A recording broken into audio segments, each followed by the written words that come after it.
Hey, it's Heather here. I wanted to come on today and share a bit of a download that I had the other day um, when I finally surrendered. When I finally said, okay, God, if you are going to feed me information, if you are going to share, then I surrender. I will share it. I promise. And so because at the time I was trying to put pieces together. I was trying to understand what the big picture is. I was trying to understand, why I am where I am in my life, the choices I've made, and to look with my physical eyes. What I see scared the crap out of me because I couldn't see how things were connected. So I have my moment where I'm like, okay, I just can't do this myself. I have no idea what's happening. And so I surrender. I surrender and I will be here in service if that's what I'm called to be.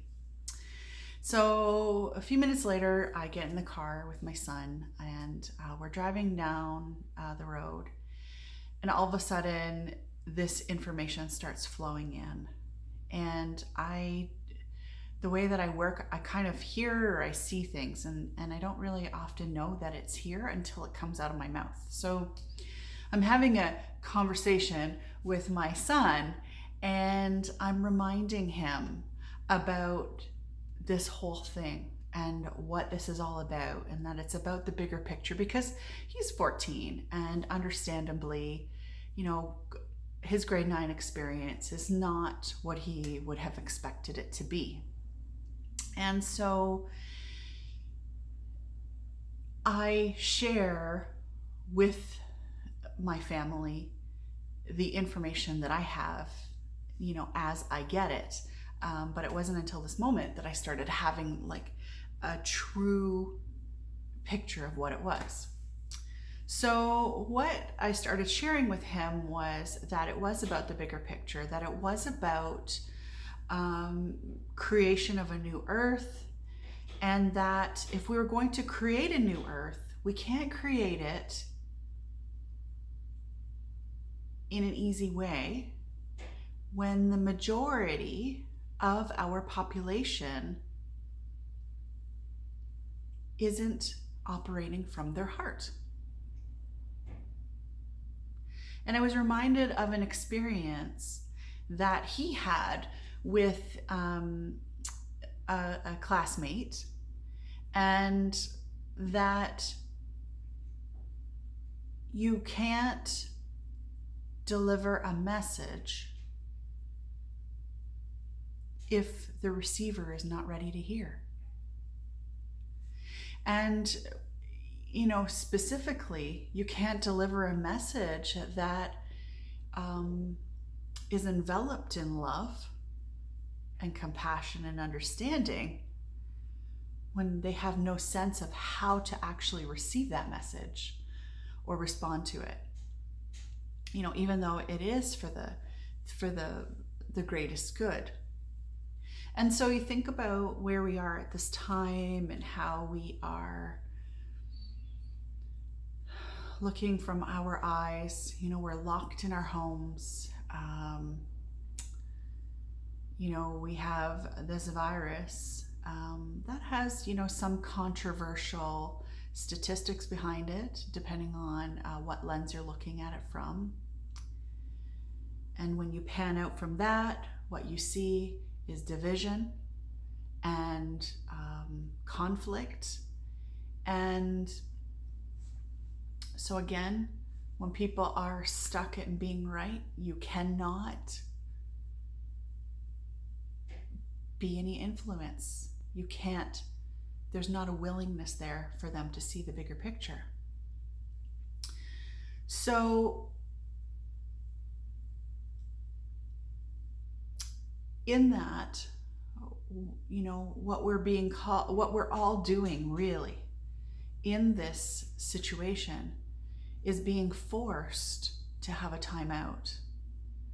And for many, many people, they've never in their lifetime had this experience where, they have been told to rest, to be creative, to express themselves, or to question their lives. And that's what's happening a lot these days.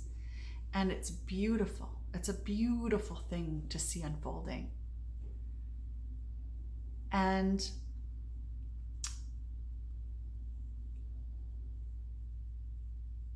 what I see as this happens, as we're forced to go in, we go into a level where we've never been. And we start, like I said, questioning and seeing things that we never saw before. I had my own experience where I spent months walking down the same path in the same woods. And I opened up another level of awareness and saw a path I'd never seen before. And that's kind of like really representative of our life today. And so even when we think about freedom, as we have our freedom taken away, we begin to appreciate our freedom even more. And perhaps that's what this time is about. It's about going inside, recognizing some things, changing some things, cleaning some things, reassessing and reprioritizing some things, resting, all so that we can really, really see the truth in things. And so, as we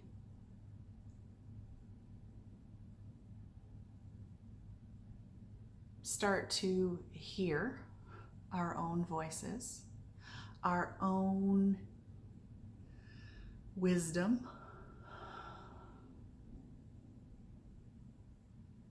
that's when the earth is really going to change again. I was in the woods today, and for the better part of 2 years, I've been spending, oh my gosh, days and days just wandering in the woods, because that was my solitude. And it wouldn't be like I was hiking. I was really wandering, at a slow pace, and recognizing and appreciating the trees. And as I said to my sons today, never before have I seen so many people in the woods. And, with that combined with that slowness, folks are recognizing and understanding and waking up to the connection in the woods and to their own peace and their own solitude there. And that, again, is all part of waking up. It's all part of seeing the world in a different way. And I know waking up has been, kind of used in not in such a nice way recently by a lot of people. But it really, really is about coming out of a slumber, a long, deep sleep. And, where we were sort of passive passengers in our lives before, we are stepping into the driver's seat. right into the driver's seat and recognizing that we can take this car any which way we want to take it, slowly.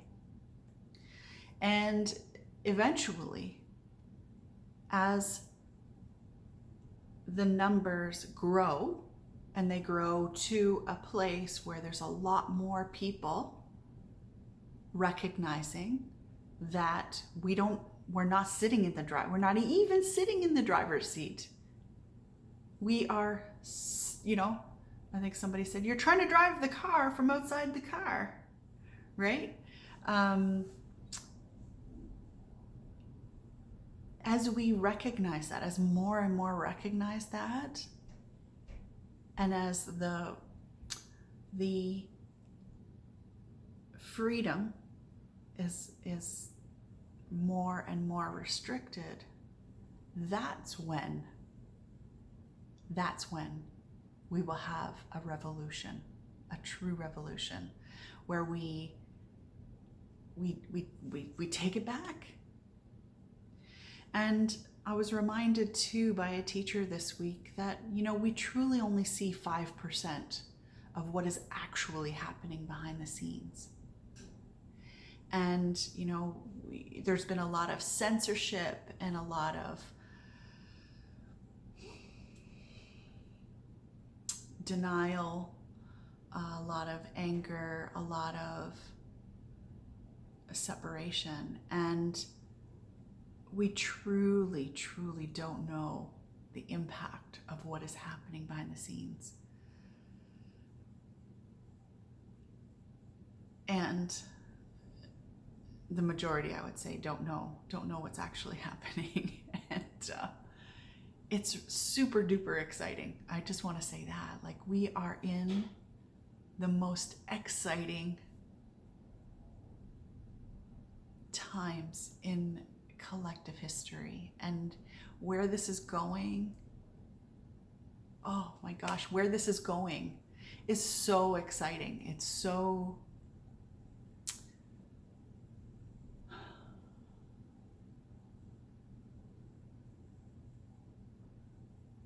I'm just being reminded to trust, to fully trust, and to know that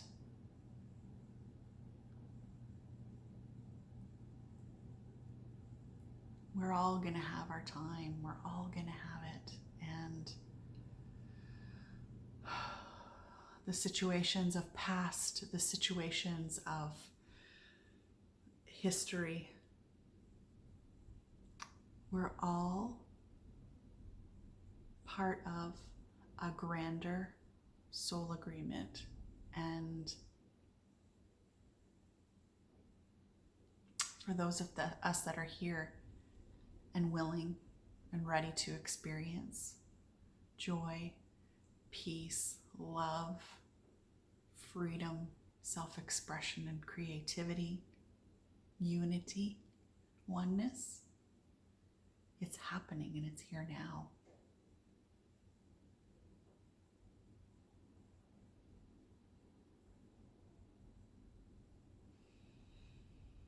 So with that,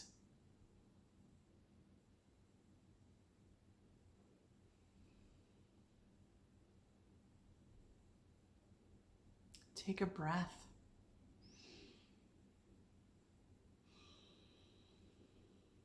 Because we're getting through this.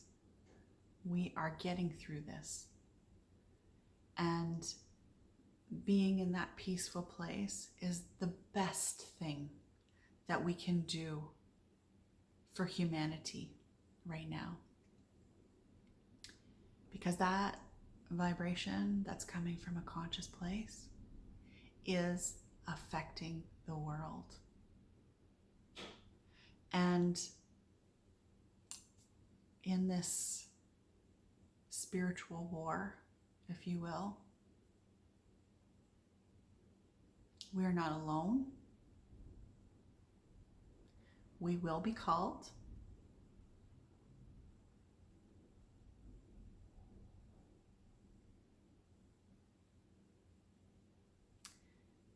And how we're going to get there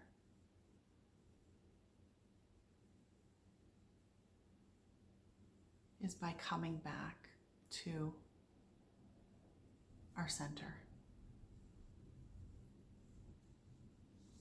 So with that, I want to say, remember to breathe. Treat yourself really, really well. Start to notice the little things that are happening around you. And remember, you always have a choice in how you respond. Always do.